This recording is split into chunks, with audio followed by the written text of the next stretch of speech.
Welcome to Getting Real with John Natale. I'm your host today, guys, John Natale, to discuss where the real estate industry is headed in 2025. Obviously, 2024 has been an insane year of change in the real estate industry. We've had NAR lawsuits, settlement, buyer agency changes, industry changes. The way we do business has fundamentally changed. Is it so different that the person-to-person, face-to-face interaction is no longer real estate? No, that's still the business. We're still in the business of finding clients. But the way we're doing it, if we're all being honest, unless your state already had these changes already built into your business, is fundamentally different. How clients find us is extremely different. And we're going to talk about a lot of that today in this great podcast episode about where the real estate industry is headed in 2025. Before we dive in, though, I have to take a second to thank you. This podcast has grown exponentially in 2024. I am excited for everything that is coming in 2025, excited about new guests for interviews, great new ideas I have for podcast episodes like this, all the interaction you guys have done so far has been mind-blowing to me. Sharing these episodes, sharing them with a friend, sharing them to your Instagram story, interacting with me on social media. I am so damn appreciative of all of it, guys. So damn appreciative of you just for even listening. If you could subscribe if you're watching this on YouTube, if you can follow us on another podcast platform, rate us 5 stars, all of it just helps us get this message to more people, which is our mission. Right? Our mission is to fundamentally redesign the real estate industry here at Natale. It's a big one. It's a grand one. You are part of it just by listening to this podcast. We want less agents to fail and more agents to find the life of their dreams, selling homes and helping people in their community. It's really that simple. If you're an agent here in New Jersey, you're looking for a great real estate company to join, an awesome 100% model for your business, Natale Realtors might be a great fit for you. We belong to almost every MLS here in New Jersey. We have a great presence and obviously a great brand across the state. If you're interested at all, there's a link below. Fill out that questionnaire. I will get back to you as soon as possible, and we will set up a meeting to meet with me directly. If you're an agent in one of the other 49 states or across the world, and you're looking for a great coaching program, this is what we do. We build brands, we build businesses, and we build lives. All of those are intertwined here in real estate right now, and that's what we help people do. If you're interested or just want to learn more information, there's a link below, natalecoaching.com. Head there. We're a complete open book. What we do, why we do it, how we're different, coaching options, pricing, everything is there at natalecoaching.com. I have nothing to hide. Go there, check it out, look up some reviews, look up everything about us, what we've done to help people transform their lives in the last year since we started this. It's all there. natalecoaching.com. And we also recently launched natalemediahub.com, which if you are a business owner or if you know a business owner that is looking to not only get social media branding coaching, all of what we've done on the real estate side of things, or part of what we've done on the real estate side of things, but is also looking fundamentally for someone to help them with everything else on their digital presence, from website to Google pay-per-click to meta ads to reviews and Google business profile, all of it, social posting, everything on the digital marketing side of things. Go to natalemediahub.com or share that with a business owner that could use the help. So now let's talk about where the real estate industry is headed in 2025. 2024 was the year of change. We had the NAR settlement, buyer agency fundamentally changed. Also, what we've been talking about, and I've been talking about for 18 months now, is personal brands are winning. We're seeing it time and time again. We're meeting with agents across the country that had huge businesses that are having a really tough time right now in the real estate industry. And that's because they haven't paid any attention to their personal brand or really invested into their community. It's not that the industry is completely different. Like I said in the opening, you still need to be face-to-face. It's still a people business. But how we are accruing clients is changing. We are coming to the fork in the road, and I think 2025 will be that year. 2025 will be the year where you will have a decision to make. Your business over the next decade is either going to be wholly revolved around paid leads, or it is going to be built upon a personal brand. We've been coming to this fork in the road for about 18 months, and I think in 2025 is when the split really happens. I think that's when innovation is really going to start to take a hold of our business. I think that's when the Zillows, the Redfins, all these other big tech players are going to introduce very big models to try to either replace or at least diminish the use of real estate agents. I think that's what's coming. The reality is, though, with a personal brand, you're protected from that. The reason being, and I see it for myself, one of the reasons I talk about this so much in this podcast, in my content, is because I see it how it works here in New Jersey. Again, 99% of the people who sit and do exactly what I'm doing right now talk to real estate agents about what to do to help them grow their business. 99% of them all do just that in their social media content. Their personal brand is built upon that. The reality is I've built the other side.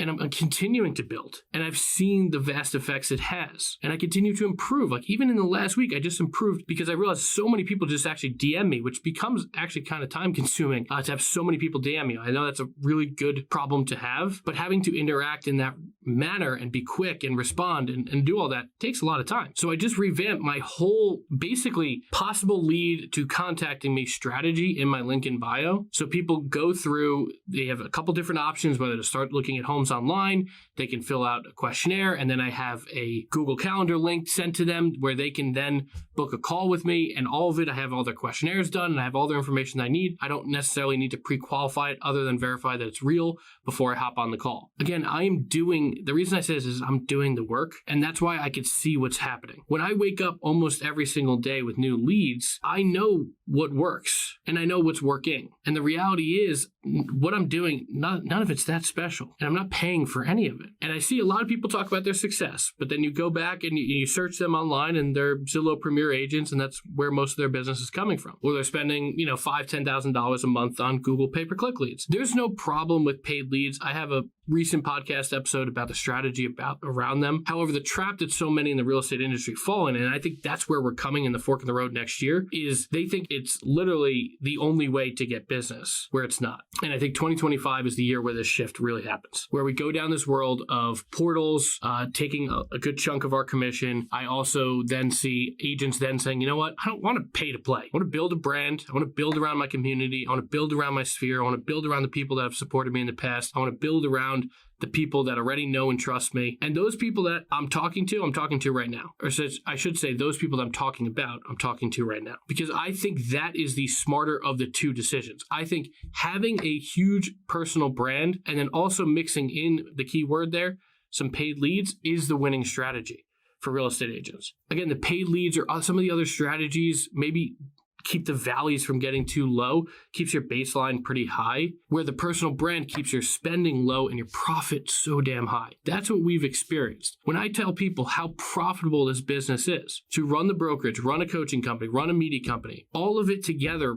honestly, less than $2,500 a month, that blows some people's mind. That really does. But the only reason I can only spend that much is, one, by obviously being smart with my expenses, but number two, by not having an insane lead expense. If I was spending $10,000, $15,000 a month to produce the type of business we have now, yes, we'd still be profitable, but not nearly as much. A lot of business comes from personal brand. You don't have to do as much in the paid lead side of things. So I see our industry coming to that fork of the road. That's one big thing I see happening in 2025. That's where the real estate industry is headed. Agents are going to have to choose next year which way they are going to go. And again, it's not that paid leads is the total wrong choice. It's just you have to know what you're getting into. I know so many team leaders. They run with Zillow Flag, Zillow Premier Agent, Realtor.com leads, Homes.com leads, all these different lead sources. They're spending sometimes $10,000, $20,000, $30,000 plus per month. And it's a constant hamster wheel. Constant. Yes, it looks successful. Yes, oh my God, we have $1 million in GCI. But when you break down the cost to run either a business that big and with what they're giving up, the profit is usually like at best 30%, but most of them are down to 10 or 15%. So my Lord, you have $1 million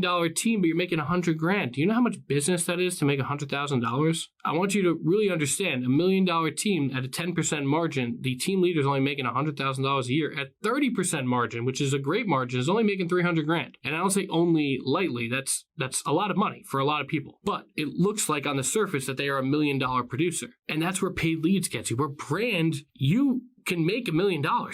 You could make $300,000, and your expenses could be, ours are even what they are because basically we have rent and we have business expenses like insurance and different things like that to own the brokerage. As an agent, you could make an insane sum of money with a personal brand, and your business expenses could be damn near zero. So that's the first big thing of where I see the industry going in 2025 is that fork in the road. I also see it coming to understanding with buyers and sellers about exactly what has changed in the NAR settlement. Again, people are getting educated pretty fast about the process. Some states are going back saying, hey, you know what, now you don't need to sign. This podcast episode is not about what is right and wrong in that regard. I've spent plenty of time talking about it. However, I think there will be a natural adoption to all of this in 2025, whatever happens in your state. For us here in New Jersey, it's pretty normal for buyers to say, okay, so is this one I need to sign? And this is already. I'm filming this in November of 2024. And New Jersey is typically pretty quick to follow these things. And it's also become law here in New Jersey from like the state legislature, not just like NAR practice. This is a state law here in New Jersey. The real estate licensees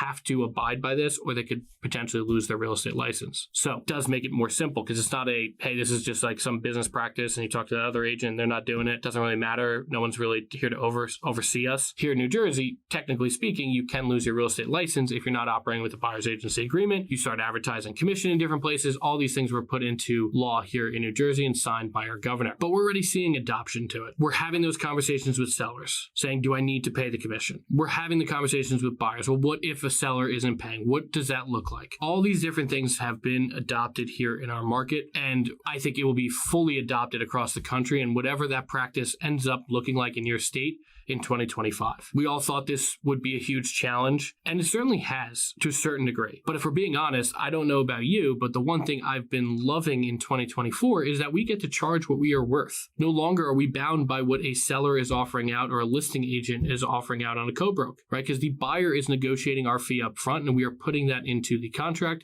We could ask for the seller to pay out of their proceeds what the buyer wants us to get paid. Sometimes the buyer pays directly. Sometimes the buyer pays a piece, plus the seller pays a piece. No matter what, though, we have never made more money per transaction. Prior to the settlement, our average, again, New Jersey has pretty high home prices, especially where we are. Our average commission was down around 2.2%. After it, it's at 2.8%. Now, again, that doesn't sound like a lot, but on a typical $800,000 home, that's a lot of money that we're making on a typical transaction versus just 6 months ago. Now, again, we are not playing the paid lead, Zillow, meet a Zillow lead at a house type of game. We're playing, hey, John, I've been watching you on social media for 9 months now. I'm looking to sell my house and move here. I want you to help us. I'm going to meet with sellers and buyers, and people are asking to take selfies with me at the table. It's a totally different dynamic, right? So that is why it is very easy for me to charge what I think we are worth, which is what we are worth to get on our social media platforms. Everyone at our company has built out a pretty big brand. To be able to utilize that is a very powerful thing. So we are worth that for listings. And for buyers, we work harder than most agents. We're super knowledgeable about the area. And most buyers contact us because of how much we know the area and how much we share in our content. So it's easy to say this is why we're worth what we're worth. That's another huge thing of where the industry is going in 2025 is that formal adoption of the NAR settlement.